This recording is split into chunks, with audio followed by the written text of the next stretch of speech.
Oke, Assalamualaikum warahmatullahi wabarakatuh. Kali ini kita akan melanjutkan pembahasan tentang kapan penelitian kualitatif itu dapat dilakukan. Nah, ini adalah kelanjutan ketika kita membahas kapan penelitian kuantitatif itu dapat dilakukan. Nah, untuk kali ini kita akan membahas pada saat apa penelitian kualitatif itu paling tepat untuk kita jadikan sebagai metodologi penelitian. Oke ya? Oke. Yang pertama, ketika kita mempunyai sebuah bentuk permasalahan penelitian yang belum jelas, maka kita bisa mengambil penelitian kualitatif, istilahnya kan seperti itu. Jadi itu berbanding terbalik dengan penelitian kuantitatif. Kalau penelitian kuantitatif, masalah pada ini ya, masalah yang akan kita teliti itu menjadi suatu yang harus jelas, benar-benar jelas, menjadi titik fokus penelitian itu sudah sangat jelas permasalahannya pada penelitian kuantitatif. Tapi kalau seandainya permasalahannya itu belum mempunyai kejelasan, maka kita bisa memilih penelitian kualitatif. Karena apa? Karena pada saat kita melakukan yang namanya penelitian kualitatif, peneliti itu akan memposisikan dirinya sebagai instrumen penelitian, sebagai alat di dalam melakukan penelitian.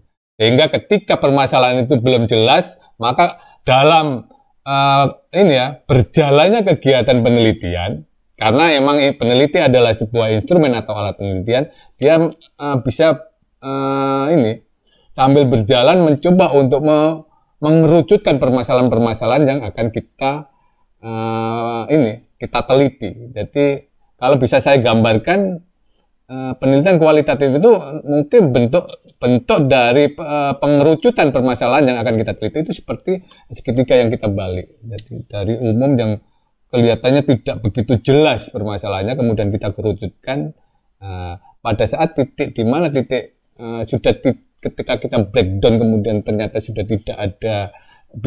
tidak bisa kita breakdown lagi, maka pada saat itulah permasalahan sudah bisa kita tentukan apa yang harus kita lakukan. Istilahnya kan seperti itu ya. Pada titik itulah masalah yang akan kita coba selesaikan dengan menggunakan metode penelitian kualitatif.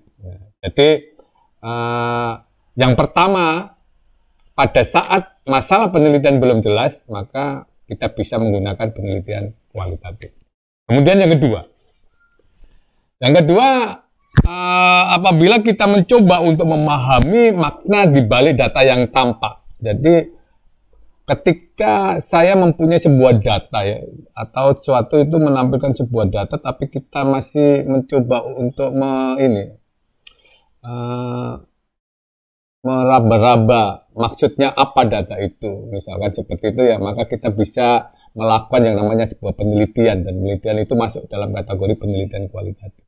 Berbeda ketika kita melakukan penelitian kuantitatif, ini langsung kita komparasikan dengan penelitian kuantitatif ya. Kalau penelitian kuantitatif, maka data itu harus empiris dan dapat diukur, maka kita bisa menggunakan penelitian kuantitatif. Tapi kalau kita ingin mencoba untuk memahami makna di balik data yang tampak, maka kita bisa menggunakan yang namanya penelitian kualitatif. Ya, nah itu perbedaannya. Langsung kita coba untuk mengkomparasikan dengan penelitian kuantitatif. Nah, kalau kuantitatif itu kemarin kan, kalau kita mempunyai data yang empiris atau tampak dan bisa diukur, maka kita bisa menggunakan itu sebagai dasar untuk menentukan penelitian kuantitatif. Nah, kalau kita mencoba untuk memahami makna di balik data yang tampak, maka kita bisa menggunakan penelitian kualitatif. Saya mencari makna. Kalau saya mempunyai ini data disodori sebuah data seperti ini, apa maksudnya ini data seperti ini? Nah, kita bisa mencoba untuk melakukan penelitian ada apa di balik data itu. Istilahnya kan seperti itu. Maka kalian bisa menggunakan penelitian kualitatif. Kemudian yang ketiga adalah untuk memahami interaksi sosial. Ini yang paling banyak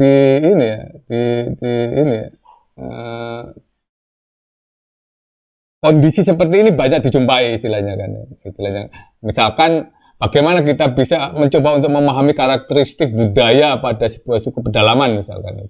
Gimana sih kehidupan suku Dayak misalkan. Gimana kehidupan suku Baduy misalkan. Bagaimana sih kehidupan suku-suku yang ada di daerah model-model atau bagaimana sih tingkat konsumsi masyarakat di desa, gitu. Cara interaksinya model seperti itu ya. Itu bisa kita gunakan penelitian kualitatif. Ya itu tadi kembali lagi bahwasanya ketika kita memastikan atau menggunakan metodologi penelitian atau penelitian kualitatif, maka peneliti itu kita menjadi instrumen, kita membaurkan diri, istilahnya kan seperti itu kan.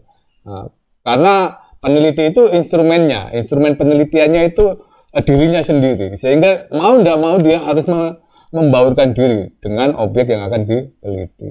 Ya, nah, itu untuk mencoba untuk memahami. Begitu juga yang nomor 2 tadi. Dia membaurkan diri untuk mencari makna di balik data-data yang sudah ditampakkan tadi. Nah, begitu juga dengan ketika mencoba untuk memahami interaksi sosial. Peneliti juga akan membaurkan diri dengan masyarakat untuk mencoba mencari, menggali informasi dari tokoh-tokoh yang ada di daerah itu tadi. Nah itu kalau kalian mau melakukan penelitian untuk mencoba untuk memahami interaksi sosial seperti itu, maka yang paling cocok adalah penelitian kualitatif. Oke. Kemudian yang keempat adalah untuk memahami perasaan orang. Nah, itu sama seperti mencoba untuk memahami interaksi orang. Perasaan orang juga tidak mungkin diukur kan. Kita tidak bisa mengukur perasaan orang. Maka kita harus menerjunkan diri, membaurkan diri dengan orang tadi. Supaya kita tahu bagaimana perasaan orang-orang tadi. Istilahnya kan seperti itu. Kalau kita mempunyai tujuan seperti itu, maka penelitian kualitatif yang paling cocok untuk memahami perasaan orang. Kemudian yang ke-5 itu adalah mengembangkan teori. Kalau penelitian kuantitatif itu berusaha untuk membuktikan keraguan-raguan terhadap sebuah teori, tapi kalau kalian ingin mengembangkan sebuah teori, maka penelitian kualitatif yang paling sesuai. Mengembangkan teori. Tapi kalau kalian ingin membuktikan sebuah teori, maka pakai penelitian kuantitatif. Kemudian yang ke-6 itu adalah meneliti sejarah perkembangan. Nah, itu juga cocok dengan menggunakan penelitian kualitatif, karena emang itu tadi kita akan membaurkan diri untuk mencoba untuk mencari sejarahnya gimana, tanya kepada tokoh-tokoh sejarah yang ada di daerah tersebut misalkan kita ingin mempelajari sejarah Mojopahit, ya kita harus datang ke daerah di mana Mojopahit itu kelihatannya ada misalkan gitu. Kita tanya-tanya kepada masyarakat di sekitar situ, tokoh-tokoh ya jatuh. Nah, makanya dikatakan ketika kita menggunakan penelitian kualitatif, maka peneliti adalah instrumennya, yaitu tadi alat untuk melakukan penelitian. Oke, nah itu adalah 6 dasar yang bisa dijadikan sebagai patokan kapan kita bisa melakukan yang namanya penelitian kualitatif. Ya, jadi saya harapkan bisa membedakan ya dari apa yang sudah saya jelaskan di 2 video ini. Kalian bisa membedakan pada saat mana kalian bisa menggunakan penelitian kuantitatif, pada saat mana kalian bisa menggunakan penelitian kualitatif. Oke, itu saja yang saya sampaikan. Terima kasih. Jangan lupa subscribe and like. Assalamualaikum warahmatullahi wabarakatuh.